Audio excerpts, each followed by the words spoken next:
Okay, దేవునికి స్తోత్రములు.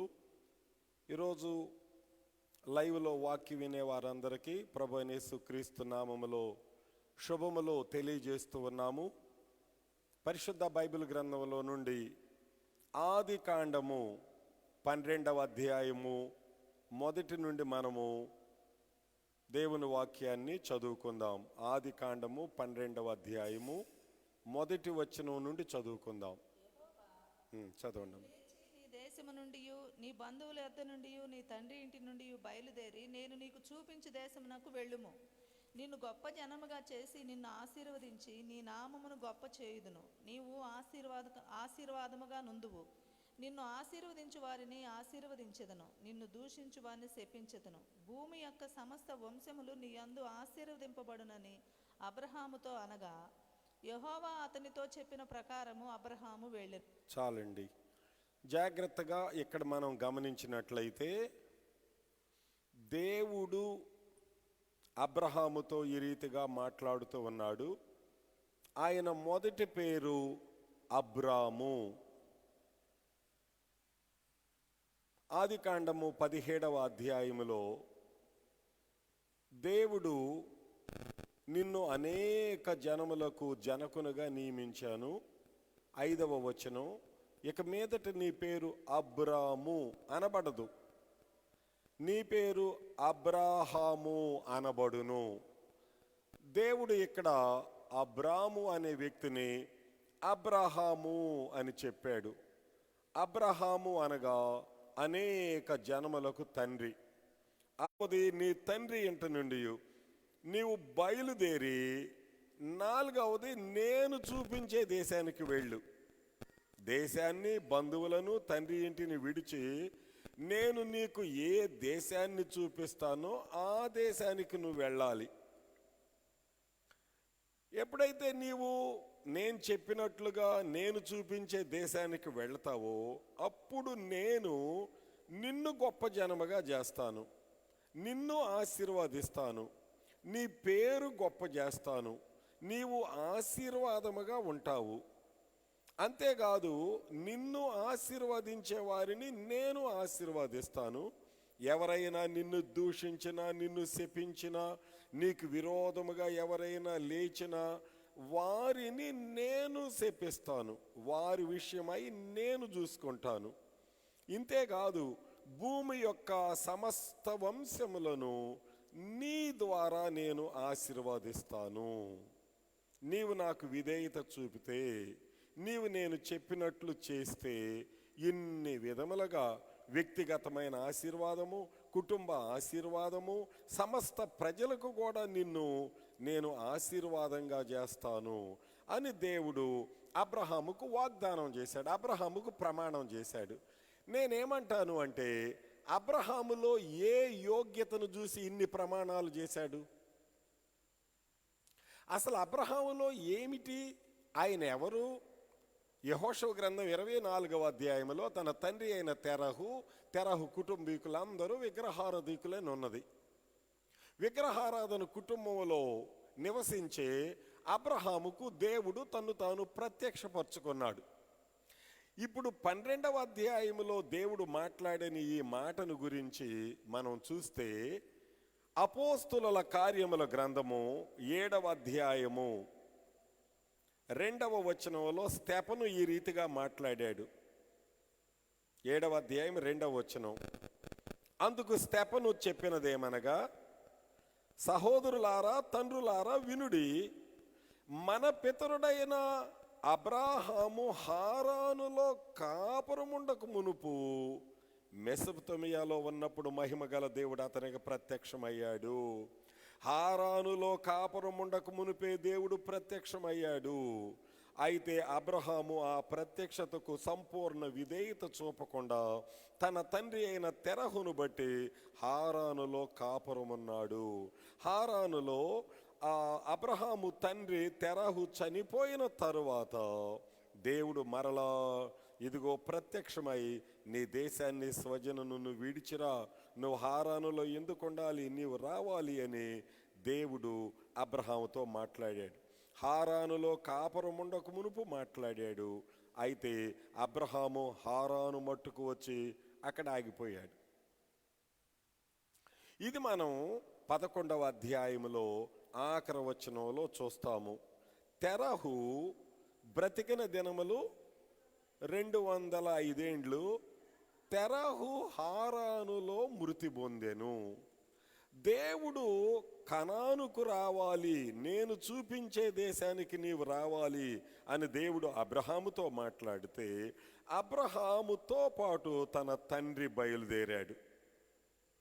ఆదికాండం 11వ అధ్యాయము 31వ వచనంలో తెరహు తన కుమారుడైన అబ్రహామును, తన కుమారుడు అనగా హారాను కుమారుడైన లోతును, తన కుమారుడగ అబ్రహాము భార్య అయిన శారాయి అను తన కోడలను తీసుకొని కనానుకు వెళ్ళుటకు కల్దీల ఊరను పట్టణములో నుండి వారితో కూడా బయలుదేరి. వారితో కూడా ఎవరు బయలుదేరాడు?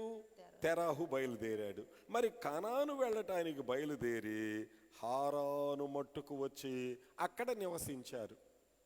బయలుదేరింది కనానుకు, నివసించింది హారానులో. ఎందుకు ఇక్కడ ఆగిపోయాడు? తెరహుకు దైవ ప్రత్యక్షత లేదు, దేవుని పిలుపు లేదు. పిలుపు అబ్రహాముది, ప్రత్యక్షత అబ్రహాముది.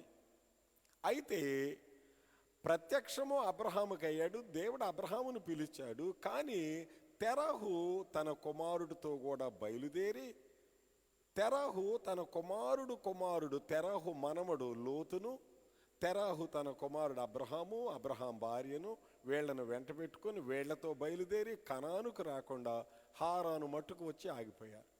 రమారమి 5 సంవత్సరాలు హారానులో ఆగిపోతారు. హారానులో ఉండటానికి దేవుడు అబ్రహామును పిలవలేదు. అబ్రహామును పిలిచింది కనానుకు రావటానికి. ఎందుకు కనానుకు రావాలి?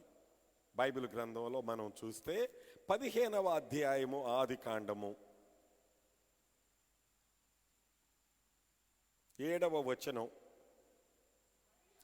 మరియు దేవుడు అబ్రహాముతో అంటున్నాడు కదా, అబ్రహామా ఈ దేశమును స్వతంత్రించుకొనున్నట్లు.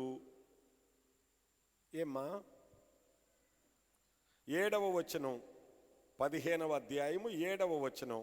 దాని నీకిచ్చుటకు కల్దీల ఊరను పట్టణములో నుండి నిన్ను యువతలకు తీసుకొని వచ్చిన యెహోవా ఈ దేశమును నీకిచ్చుటకు, ఈ దేశమును నీవు స్వతంత్రించుకొనున్నట్లు ఈ దేశమును నీకిచ్చుటకు కల్దీల ఊరు అనే పట్టణములో నుండి నిన్ను యువతలకు తీసుకొని వచ్చిన యెహోవాను. అంటే దేవుడు తన ఉద్దేశాన్ని తెలియజేస్తున్నాడు.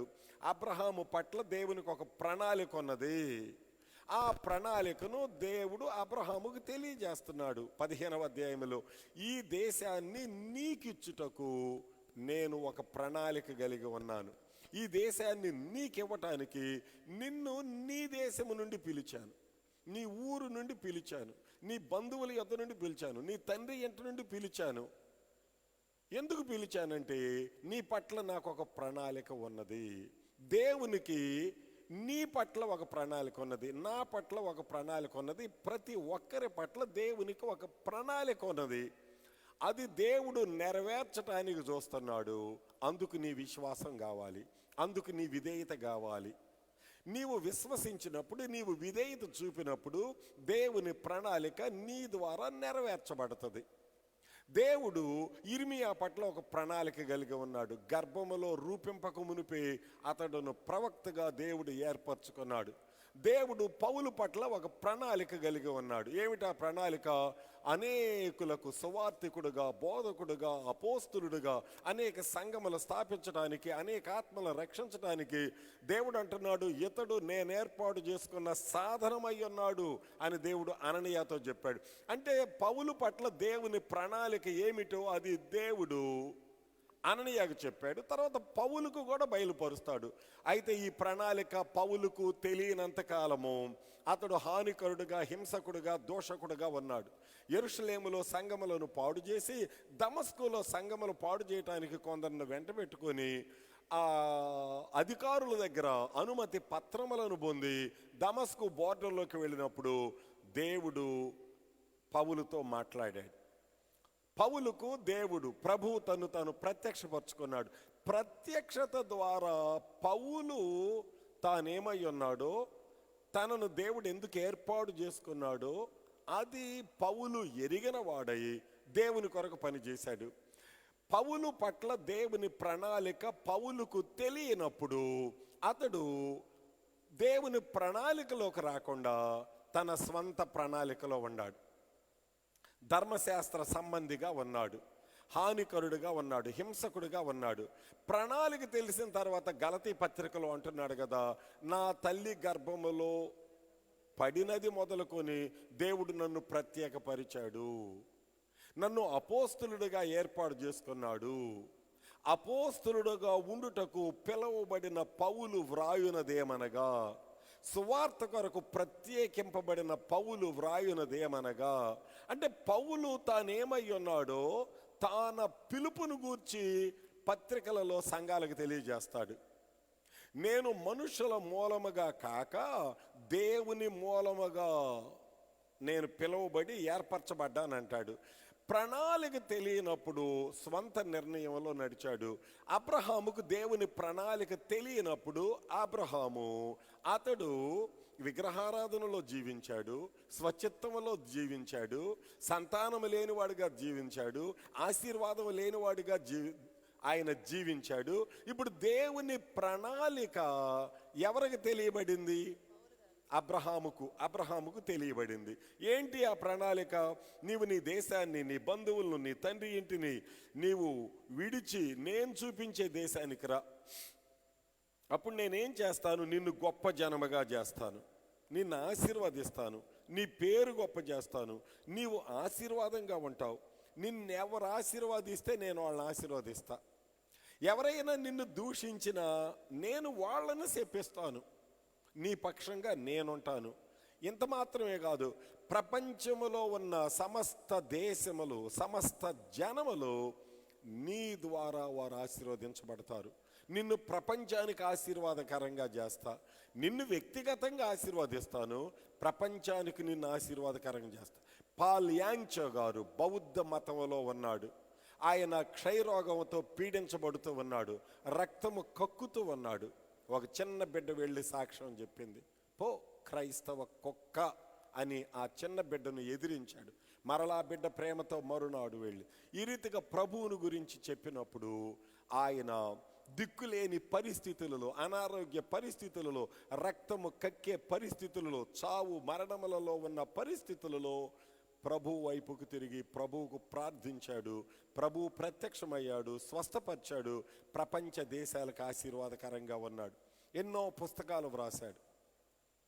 కొరియా దేశములో ప్రజలకు, అనేక దేశములు తిరిగి అనేకులకు దీవెనగా ఉన్నాడు యాంగ్చోగా. అబ్రహాముతో దేవుడు మాట్లాడుతున్నాడు. ఏమని మాట్లాడుతున్నాడు అంటే, నీవు రా, నేను చూపించే దేశానికి, సమస్త వంశములు నీ ద్వారా ఆశీర్వదించబడతాయి, వ్యక్తిగతంగా నీవు ఆశీర్వదించబడతావు. నిజంగా ఇక్కడ అబ్రహాములో ఏ అర్హత ఉన్నది అంటే, నాకు తెలిసి ఏ అర్హత లేదు, ఏ యోగ్యత లేదు. మరి దేవుడు ఎందుకు ఎట్లా చేస్తున్నాడంటే, అది దేవుని కనికరం, అది దేవుని సంకల్పం, అది దేవుని దయ, అది దేవుని ప్రేమ, అది దేవుని చిత్తం, అది దేవుని ఉద్దేశం, అది దేవుని ఏర్పాటు. అయితే ఇక్కడ అబ్రహాము విశ్వాసం కావాలి, అబ్రహాము విధేయత కావాలి. అబ్రహాము ఎంతగా విశ్వసిస్తాడో, ఎంతగా విధేయత చూపుతాడో, ఎంతగా లోబడతాడో అంతగా ఆశీర్వాదం వస్తుంది. ఈనాటి క్రైస్తవ సంఘములలో కూడా ప్రతి విశ్వాసి, ప్రతి వ్యక్తి ఎంతగా విశ్వసిస్తారో, ఎంతగా విధేయత చూపుతారో, ఎంతగా సమర్పణ కలిగి ఉంటారో, ఎంతగా పరిచర్య చేస్తారో అంతగానే నీకు ఆశీర్వాదం వస్తుంది. నీ విధేయతను బట్టి ఆశీర్వాదం వస్తుంది. బైబిల్ ఏం చెప్తుంది? ఒక అవిధేయత ద్వారా అనేకులు పాపులయ్యారు, క్రీస్తు ప్రభు విధేయత ద్వారా అనేకులు ఆశీర్వదించబడ్డారు. అబ్రహాము విధేయత ప్రపంచానికే దీవెన తీసుకొచ్చింది. అయితే ఇక్కడ దేవుడు అబ్రహాముకు ఈ వాగ్దానం చేశాడు. అయితే అబ్రహాం ఏం చేశాడు? 4వ వచనంలో, యెహోవా అతనితో చెప్పిన ప్రకారము అబ్రహాము బయలు వెళ్ళెను. దీనిని హెబ్రీ గ్రంథకర్త ఏమని చెప్పాడో చూద్దాం. 11వ అధ్యాయము, హెబ్రీలకు రాసిన పత్రిక, 8వ వచనం. అబ్రహాము పిలువబడినప్పుడు పిలువబడినప్పుడు అబ్రహాము దేవుని చేత పిలువబడినప్పుడు విశ్వాసమును బట్టి ఆ పిలుపునకు లోబడి అబ్రహాముకు దేవుని మీద గొప్ప విశ్వాసం ఉన్నది, దేవుని మీద గొప్ప నమ్మకం ఉన్నది. ఆయన నన్ను విడువడు, ఆయన నన్ను ఎడబాయుడు.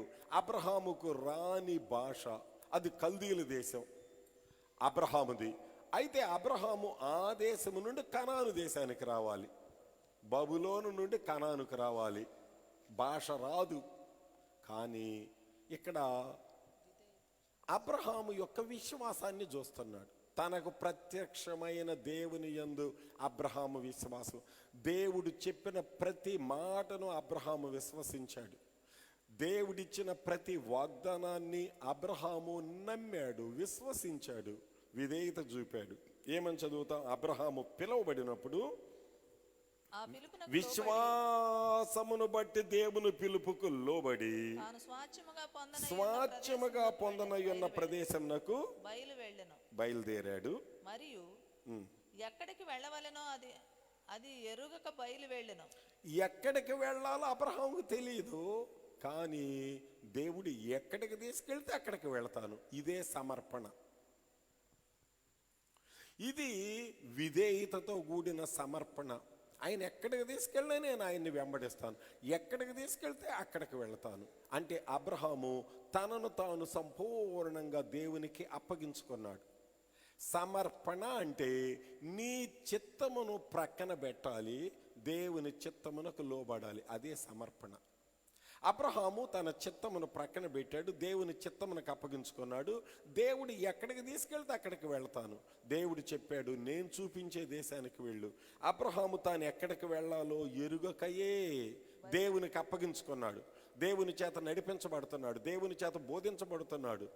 కనుక అబ్రహాము ఇదంతా చేయటానికి కారణం ఏమిటంటే ఒకటే విశ్వాసం. నేనేం చెప్తున్నానంటే, దేవునిని నీవు ఎంత నమ్మితే అంత ఆశీర్వాదం. నీ యొక్క విశ్వాసము, నీ యొక్క విధేయత, నీ యొక్క సమర్పణ, అవి చాలా ప్రాముఖ్యమైనవి. అనేకులు యేసు ప్రభువును విశ్వసిస్తారు, సమర్పణలోనికి రారు, విధేయతలోనికి రారు. మీరు విధేయులైన పిల్లల వలె ఉండాలి అంటాడు యేసుక్రీస్తు ప్రభువారు. ఆయన దేవుని కుమారుడై ఉండి విధేయత నేర్చుకున్నాడు, తండ్రికి అప్పగించుకున్నాడు, తండ్రి చిత్తమును చేశాడు, సిలువను అనుభవించాడు, మరణముకు అప్పగించుకున్నాడు. ఇప్పుడు సర్వలోకము ద్వారా పూజించబడుతున్నాడు, సర్వలోకము ద్వారా ఆరాధించబడుతున్నాడు. కారణం ఏమిటంటే ఆయన విధేయత, ఆయన సమర్పణ. అబ్రహాముతో దేవుడు నీ దేశాన్ని, బంధువులు విడిచిరామంటే అబ్రహాము సమస్తమును విడిచిపెట్టి దేవుడు చెప్పిన ప్రకారం అబ్రహాము వెళ్ళాడు. అయితే అప్పటికే అబ్రహాముకు 75 ఏండ్ల ఈడు కలిగినటువంటి వాడు. తర్వాత అబ్రహాము కనానుకు వచ్చిన తర్వాత దేవుడు ఏమంటున్నాడు? 7వ వచనం, యెహోవా అబ్రహామునకు ప్రత్యక్షమై. ఎప్పుడు? కనానుకు వచ్చినాక ప్రత్యక్షం. గతంలో కనానుకు రాకముందు ప్రత్యక్షమై నేను చూపించే దేశానికి వెళ్ళు అన్నాడు. ఇప్పుడు ఆ దేశానికి వచ్చాడు. అబ్రహాము దేవుడు చెప్పినట్లుగా వచ్చాడు, విధేయత చూపాడు. ఇప్పుడు దేవుడు తనకు విధేయత చూపిన, తనను విశ్వసించిన అబ్రహాముతో ఏం చెప్పాడో చూడండి. యెహోవా అబ్రహామునకు ప్రత్యక్షమై నీ సంతానమునకు ఈ దేశం ఇచ్చేదనని ఈ చెప్పగా, దేశమే ఇస్తానన్నాడు. ఆయన ఒక ఊరు, ఒక ఇల్లు వదిలిపెట్టి వచ్చాడు. ఆ దేశమంతా అబ్రహాముది కాదు, కాకపోతే జన్మస్థలం అది. ఇప్పుడు దేవుడు అంటున్నాడు కదా, ఈ దేశము మొత్తమునకు నీవు అధినేతవి, ఈ దేశము మొత్తానికి నీవు సార్వభౌముడివి, ఈ దేశము మొత్తానికి నీవు అధికారివి, ఈ దేశము నేను నీకిస్తున్నాను, ఈ దేశములన్నీయు నావి, వీటన్నిటి నేను సృజించిన సృష్టికర్తను, ఇవి నా వాక్కు ద్వారా సృజించబడిన సృష్టి, పంచభూతములు నా వశములో ఉన్నవి. అయితే ఈ దేశాన్నే నీకు ఇస్తున్నా అంటే అబ్రహాము యొక్క విశ్వాసము యొక్క ఫలం అది. దేవుడు అబ్రహాముతో మాట్లాడినప్పుడు అబ్రహాము విశ్వసించాడు, విధేయత చూపాడు. ఇప్పుడు దేవుడు మరి ఒక వాగ్దానం ఏమంటున్నాడంటే, అక్కడేమో ఇస్తాను అన్నాడు, అక్కడేమో నిన్ను దీవిస్తాను, నిన్ను గొప్ప చేస్తానన్నాడు. సమస్త వంశములను నీ సంతానం మూలంగా ఆశీర్వదిస్తానన్నాడు. ఇక్కడ రెండవది ఏమంటున్నాడంటే, అసలు ఈ దేశం మొత్తం నేను నీ సంతానానికి ఇస్తాను. అంటే అబ్రహాము తన పిల్లలకి ఎంత దీవెనో చూడండి. అబ్రహాము విశ్వాసము పిల్లలకు దీవెన తీసుకొచ్చింది. అబ్రహాము విధేయత సంతానానికి దీవెన తీసుకొచ్చింది. అబ్రహాము సమర్పణ సంతానానికి దీవెన నేనేం చెప్తున్నానంటే, నీ ప్రార్థనా జీవితం, నీ విశ్వాస జీవితం, నీ నమ్మకత్వం, నీ యథార్థత నీ పిల్లలకు కూడా దీవెన తీసుకొస్తుంది. ఇప్పుడు సంతానమునకు వాగ్దానం చేశాడు, ఈ దేశాన్ని నేను నీ సంతానమునకు ఇస్తాను. అబ్రహాము అప్పుడు ఏం చేశాడు అంటే, ఒక బలిపీఠమును కట్టాడు. తనకు ప్రత్యక్షమైన యెహోవాకి ఏం చేశాడు, ఒక బలిపీఠమును కట్టాడు. ఇదే కృతజ్ఞత బలిపీఠము. ప్రతి వ్యక్తి జీవితంలో కృతజ్ఞత ఉండాలి. దేవుని నమ్మకత్వమును బట్టి కృతజ్ఞత, దేవుని దయాళత్వమును బట్టి కృతజ్ఞత, దేవుని యొక్క ఉద్దేశమును బట్టి, ఆయన ప్రణాళికను బట్టి కృతజ్ఞత కలిగి ఉండాలి. దేవుడు మన ఎడల ఎంత నమ్మకమైనవాడు, దేవుడు మన ఎడల ఎంత ప్రేమ కలిగినవాడు. బైబిల్ ఏం చెప్తుంది, దేవుడు లోకమును ఎంతో ప్రేమించాడు. మనము శత్రువులమై ఉండగా, మనము భక్తిహీనులమై ఉండగా ఆయన తన ప్రేమను మన ఎడల వెల్లడపరిచాడు. ఆయన మనల్ని ప్రేమించాడు. ఈ ప్రేమ ఎంత గొప్పదో. ఆయన మనలను ప్రేమించి మనము యేసుక్రీస్తు ద్వారా జీవించినట్లు దేవుడు తన కుమారుడును అనుగ్రహించాడు. ఆత్మలో మృతులైన వారు ఆత్మలో జీవించడానికి, ఆత్మలో జీవము కలిగి ఉండటానికి, ఆత్మలో పునర్జన్మ నుండి ఉండటానికి, ఆత్మలో బ్రతికి దీవించబడి దీవెనగా ఉండటానికి, దేవునికి మహిమకరముగా ఉండటానికి దేవుడు తన కుమారుడిని లోకానికి పంపాడు. కనుక మనము ప్రతి విషయమునందు కృతజ్ఞత స్తుతులు చెల్లించాలి. కృతజ్ఞత కలిగిన మాటలు మాట్లాడాలి, కృతజ్ఞత కలిగిన జీవితం జీవించాలి, కృతజ్ఞత కలిగి ఉండాలి. జీవితంలో, మాటలలో, ప్రవర్తనలో అన్నిటిలో కృతజ్ఞత. దావీదు దినమునకు 7 పర్యాయములు నేను స్తుతించానన్నాడు. దావీదు కీర్తనలలో దావీదు పదే పదే స్తుతిని ఆయన వ్యక్తపరుస్తాడు, కృతజ్ఞతను వ్యక్తపరుస్తాడు. ఈ కృతజ్ఞత కలిగి ఉండటము అనేది దేవునికి బలులు అర్పించటం కంటే కూడా ఈ కృతజ్ఞత కలిగి ఉండటమే దేవునికి ప్రీతికరం. నా ప్రాణమా యెహోవాను సన్నుతించుము, ఆయన చేసిన ఉపకారములలో దేనిని మరొకము. యెహోవా దయాళుడు, ఆయనకు కృతజ్ఞతాస్తుతులు చెల్లించండి. బైబిల్ గ్రంథం అంతా కూడా ఆయన కృపామహిమకు మనము కీర్తి కలుగు చేయాలి అని ప్రభు అడుగుతున్నారు. మీరు 10 మంది శుద్ధులయ్యారు కదా, మిగిలిన 9 మంది ఎక్కడ? కృతజ్ఞత ఏది? స్తుతి ఏది? పరిచర్య ఏది? ప్రార్థన ఏది? ఆయన అడిగేది మనల్ని ఏమడుగుతాడు? ఒక చెట్టును నాటి పెంచి పెద్ద చేసి ఫలాల కొరకు ఎదురు చూసినట్లుగా దేవుడు మనలో కృతజ్ఞత కొరకు ఎదురు చూస్తున్నాడు. కనుక అబ్రహాం ఇక్కడ ఏం చేశాడు? వాగ్దానాలు పొందాడు, దేశాన్ని గూర్చి వెంటనే బలిపీఠం కట్టాడు. అది దేవుని ఎడల కృతజ్ఞతను వ్యక్తపరుస్తున్నాడు.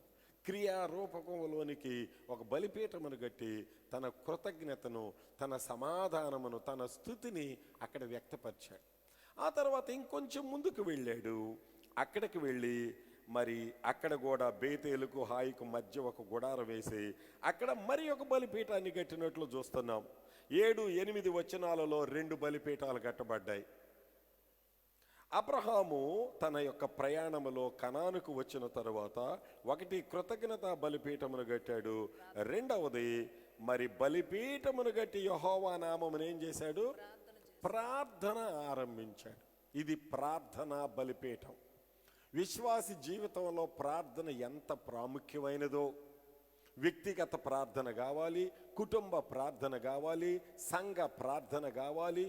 ఈ ప్రార్థన అనేది ఒక వ్యక్తిని ఎంత దీవెనలోకి తీసుకెళ్తుందో, ఎంత జయాన్ని ఇస్తుందో. దానియేలు గ్రంథంలో నెబుకద్నెజరు ఒక కలగని మర్చిపోయాడు. 2వ అధ్యాయంలో కల్దీయులందరిని పిలిపించాడు. నేను ఒక కలగన్నాను, కల మర్చిపోయాను. అని శకునగాండ్లను, గారడి విద్య కలిగిన వారిని, జ్ఞానవంతులను, మాంత్రికులను అందరిని పిలిపించాడు. వారెవ్వరూ చెప్పల.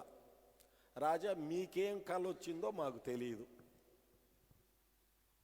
అవును, మీరు జ్ఞానులు కదా, మీరు పండితులు కదా, మీరు శాస్త్రజ్ఞులు కదా, మీరు మాంత్రికులు కదా, మీరు శకునగాండ్లు కదా, మీరు గారడి విద్య కలిగిన వారు కదా, ఈ దేశంలో మీరు ప్రత్యేకమైన హోదా కలిగిన వారు కదా, మరి నా కళను మీరు చెప్పకపోతే మీకు ఈ హోదా ఎందుకు, మీకు ఈ పోషణ ఎందుకు, ప్రభుత్వ రాయితీలు మీకెందుకు? మీలాంటి వారు నా దేశంలో ఉండటానికి వీలు లేదు. వీళ్ళందరిని చంపండి అని ఆజ్ఞాపించాడు. కల్దీలందరిని, జ్ఞానులు చంపమండి. షడ్రక్, మేషక్, అబేద్నెగో, దానియేలు కూడా చదువులలో అందరికంటే 10 అంతలు శ్రేష్ఠులుగా ఎంపిక చేయబడి జ్ఞానులుగా ఎంచబడ్డారు.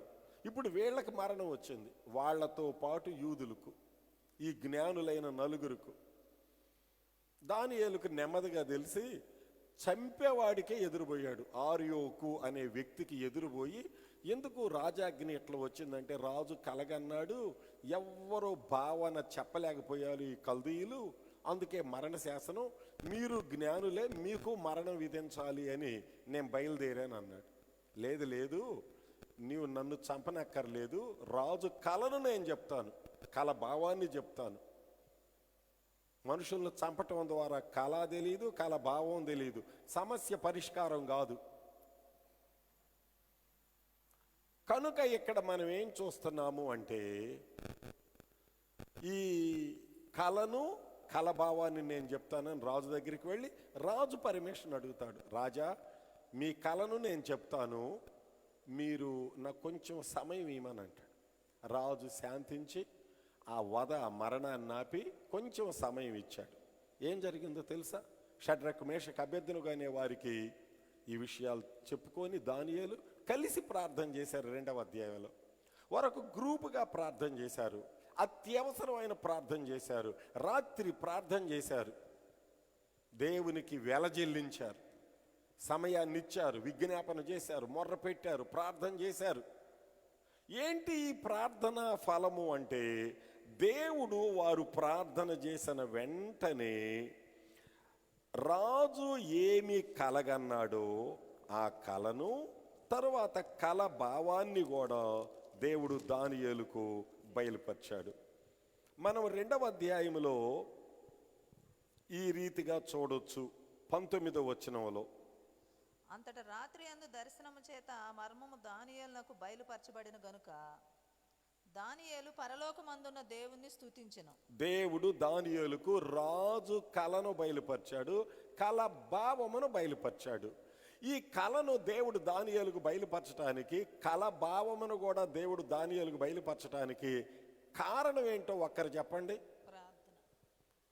ప్రార్థన. ప్రార్థన ఫలము ఎంత శ్రేష్టమైనదో. అందుకని ఇక్కడ అబ్రహాం ఏం చేస్తున్నాడంటే, బలిపీఠం కట్టి ప్రార్థన చేయటం ఆరంభించాడు. కనుక ప్రతి విశ్వాసి జీవితంలో ప్రార్థన ప్రాముఖ్యమైనదిగా ఉండాలి. యేసు ప్రభువు కొన్న 3 వాడుకలలో ఒకటి గెత్సేమనేకి వెళ్ళి ప్రార్థన చేయటం వాడుక, బైబిల్ చదవటం వాడుక, చదివిన బైబిల్ను ప్రజలకు బోధించటం వాడుక. తన వాడుక చొప్పున బోధించాడు, తన వాడుక చొప్పున చదివాడు, తన వాడుక చొప్పున ప్రార్థన చేశాడు. యేసు ప్రభు ఇంకా చాలా రాత్రి ఉండగానే పెందల కడ నిద్ర లేచి అరణ్యంలోకి వెళ్ళి ప్రార్థన చేసేవాడు. తన ప్రతి దినాన్ని ప్రార్థనతో ప్రారంభించాడు, ప్రతి దినాన్ని ప్రార్థనతో ముగించాడు. ప్రతి సమయమందు ప్రార్థించాడు, ప్రతి విధమైన ప్రార్థన చేశాడు. అన్ని సమయములలో, అన్ని పరిస్థితులలో. బాప్తిసం పొందాలా, ప్రార్థన చేశాడు. లాజర్ను బ్రతికించాలా, ప్రార్థన చేశాడు. 5 రొట్టెలు 2 చేపలను పంచాలా, ప్రార్థన చేశాడు. ప్రతి సమయంలో ప్రభువు ప్రార్థన అనేది ప్రాముఖ్యమైనదిగా ఎంచాడు. ఇంకా శిష్యులకు చెప్తాడు, మీకు శోధనలు వచ్చినప్పుడు శోధనలో పడిపోకుండా ఉండాలంటే మెలకువగుండి ప్రార్థన చేయండి. కనుక ప్రార్థన శ్రేష్టమైనది. ప్రార్థన మన సంపద, ప్రార్థన మన ఐశ్వర్యం, ప్రార్థన మన కాపుదల, ప్రార్థన శ్రేష్టమైనది. తనకు ప్రార్థన చేసే వారందరి ఎడల కృప చూపుటకు ఆయన ఐశ్వర్యవంతుడై ఉన్నాడు.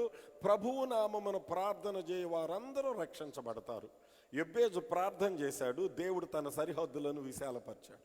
యాకోబు రాత్రంతా ప్రార్థన చేశాడు, నీ పేరు యాకోబు కాదు ఇశ్రాయేలు అన్నాడు. ఎస్తేరు మొర్దెకై 3 దినాలు ఉపవాసం ఉండి ప్రార్థన చేశారు, అద్భుతాలు జరిగినాయి బబులోనులో. దానియేలు తన స్నేహితులు ప్రార్థన చేశారు, దేవుడు కలను కలభావాన్ని బయలుపరిచాడు. బైబిల్ అంతటిలో ప్రార్థన ప్రార్థన ప్రార్థన.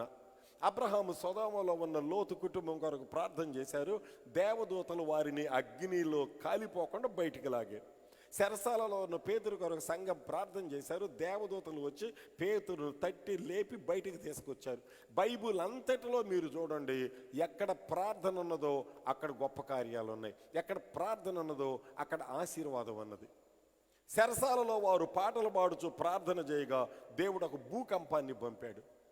ఆ భూకంపం ద్వారా చెరసాల పునాదులన్నీ అదిరిపోయినాయి, తలుపులు తెరవబడ్డాయి, ఖైదీలు బేడీలు ఊడిపోయినాయి.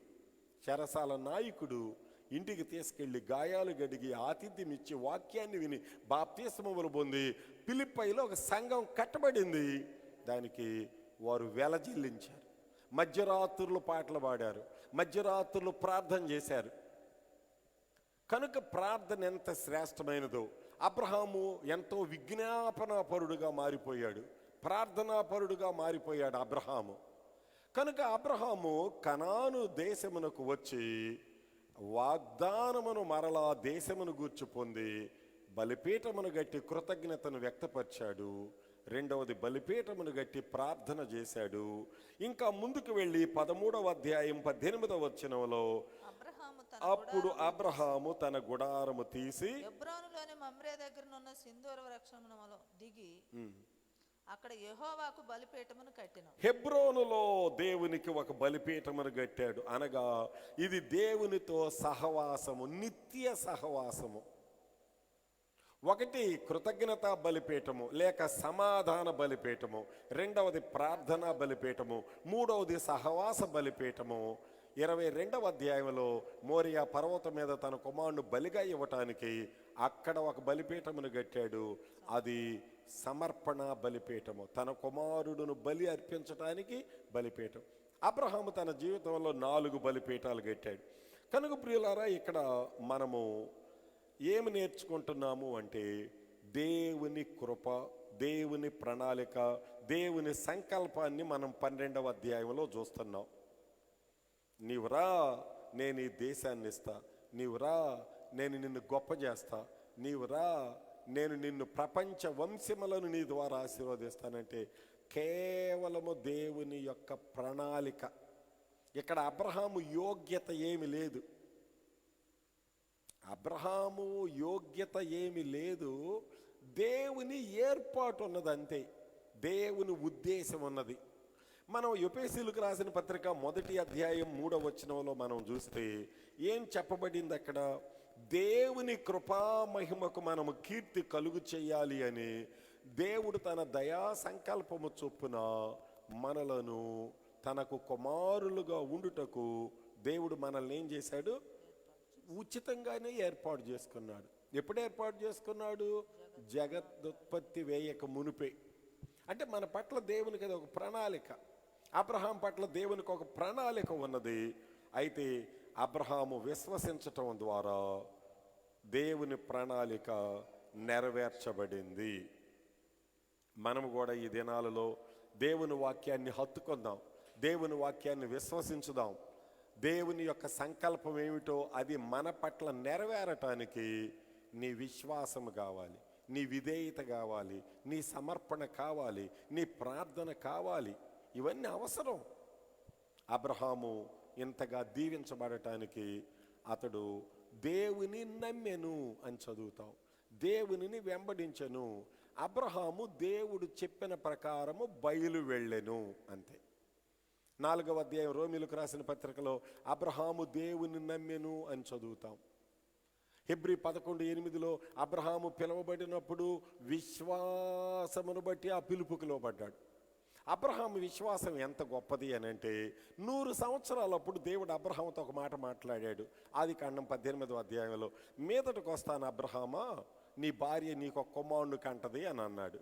అప్పుడు అబ్రహాం ఏం చేశాడు? రోమీయులకు రాసిన పత్రిక 4వ అధ్యాయం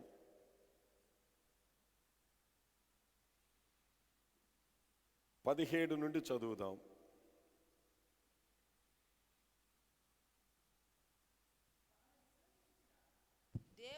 తాను విశ్వసించిన దేవుని ఎదుట అనగా మృతులను సజీవులుగా చేయువాడును లేని వాటిని ఉన్నట్టుగానే పిలుచువాడునైన దేవుని ఎదుట అతడు మనకందరికీ తండ్రి అయి ఉన్నాడు.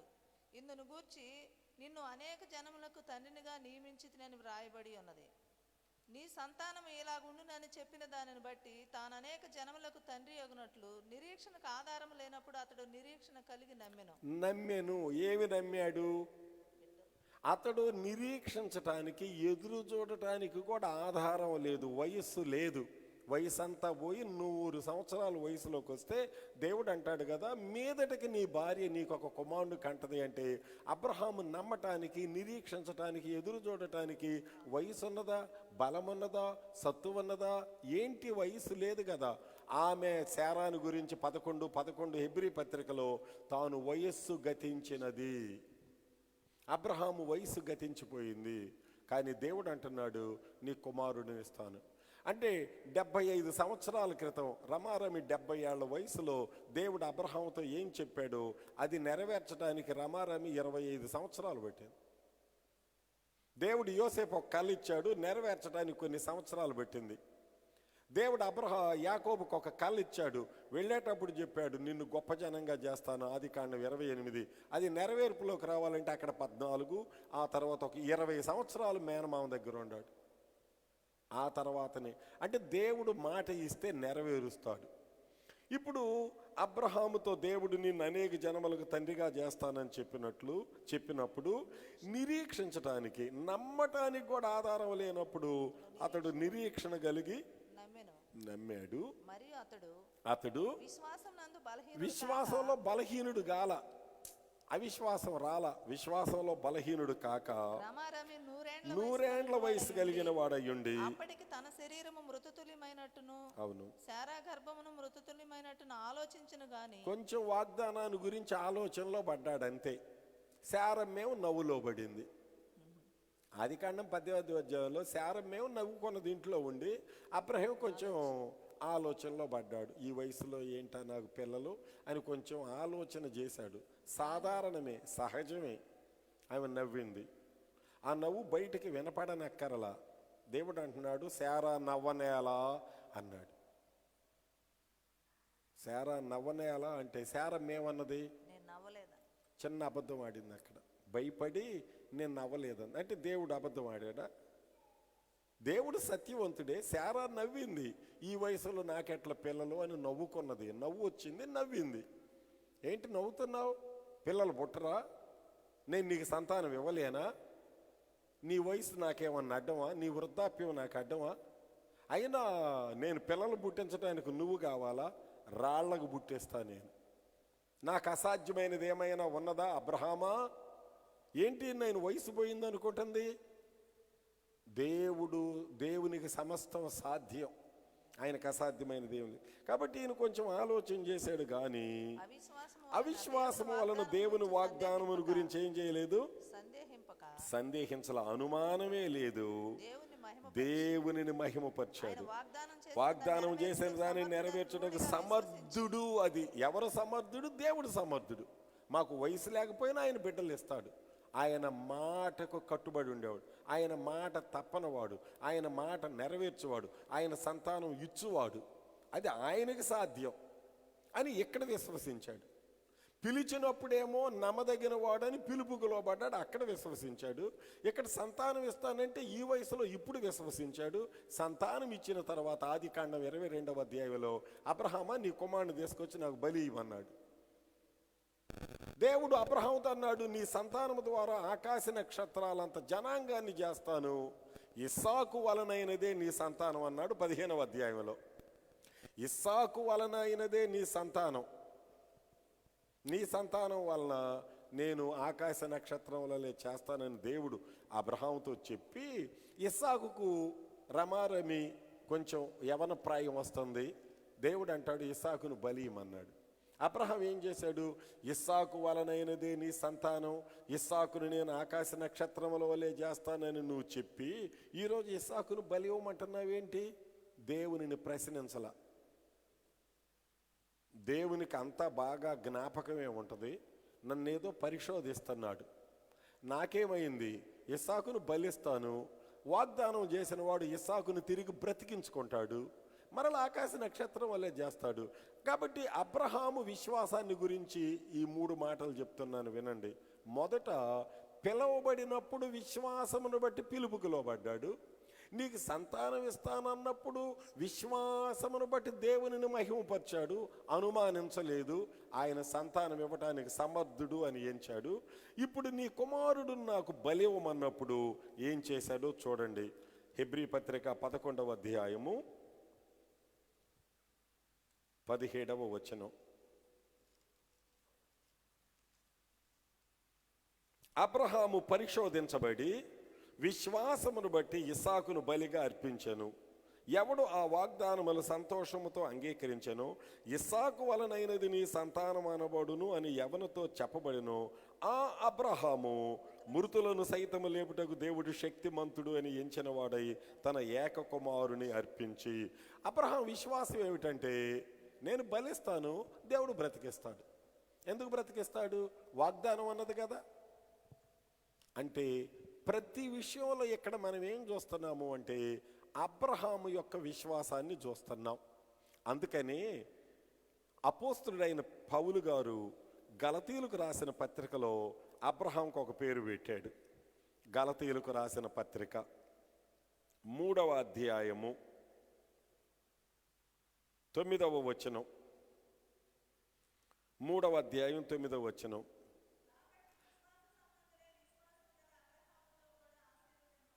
ఈ దినాలలో మనం ఆశీర్వదించబడటానికి ఒక సూత్రాన్ని చెప్పాడు. అదేమిటంటే, విశ్వాస సంబంధులే. అంటే అర్థం ఏమిటంటే, విశ్వాసము గలవారే విశ్వాసము గల అబ్రహాముతో అన్నాడు. అంటే అబ్రహాముని గురించి మాట్లాడేటప్పుడు అబ్రహాముని గురించి పౌలు గారు ఏం మాట్లాడుతున్నాడంటే, విశ్వాసము గల అబ్రహాము. నేను చెప్పాలంటే సమర్పణ కలిగిన అబ్రహాము, విధేయత కలిగిన అబ్రహాము, విశ్వాసము కలిగిన అబ్రహాము, బలిపీఠములు కట్టిన అబ్రహాము, ప్రార్థించిన అబ్రహాము. అబ్రహాముని గురించి మనం ఎంతైనా చెప్పుకోవచ్చు. ఆజ్ఞలు గైకొనిన అబ్రహాము, దేవునిని ప్రేమించిన అబ్రహాము, దేవుని స్నేహితుడైన అబ్రహాము, నమ్మకమైన మనసు కలిగిన అబ్రహాము. కనుక ఇక్కడ పౌలు గారు విశ్వాసము గల అబ్రహాముతో ఎవరు ఆశీర్వదించబడతారంటే, విశ్వాసము గలవారు ఆశీర్వదించబడతారు. అబ్రహాము విశ్వాసము కలిగి ఈ ఆశీర్వాదాలన్నీ పొందారు. దేవుని మాటకు విశ్వాసము, వాగ్దానములను స్వతంత్రించుకోవటానికి విశ్వాసము.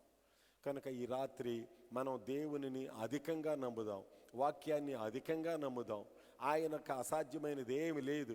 ఎట్టి పరిస్థితులలోనైనా ఆయన మనకు చాలినవాడు, ఆయన మనకు నమ్మకమైన వాడు.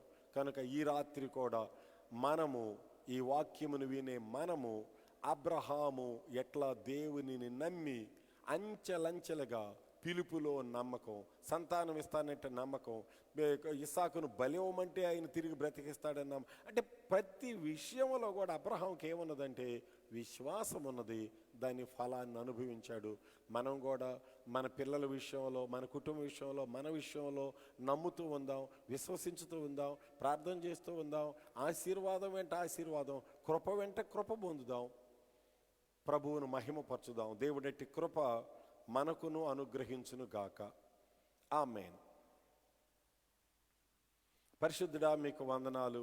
ఈరోజు మీరు మాకు ఇచ్చిన వాక్యమును బట్టి మీకు స్తోత్రాలు.